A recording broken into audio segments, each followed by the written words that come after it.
Hi, I'm Miss Pozak, and here are a few of my favorite things to help you get to know me. I love going on adventures. I have hiked 2 different mountains and also got to spend a week in Iceland living out of a van and just wandering around finding amazing stuff.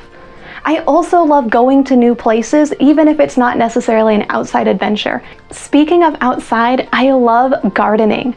This year, I grew some zinnias from seeds, and look at how tall they are now.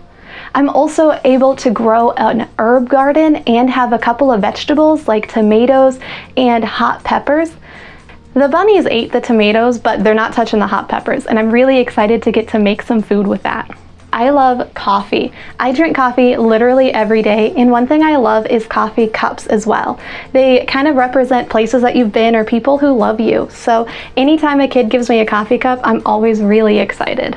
I also love crafting and sharing crafting with my students. I made this embroidery and this weaving that's over here, and all of the paintings that are here I made as well, and it's really exciting because it's so much fun to be creative, and we're definitely going to be creative this year. And the last thing that I love is my cat, Luke Skywhisker. He is 3 years old and so adorable. He's definitely going to be the topic of most of my videos because, I mean, he's so cute. So I hope that you got to know me just a little bit better, and I'm really excited to get to know you as well. So go ahead and let me know, what are some of your favorite things? What should I know about you? I'm really excited to get to spend this extra time with you.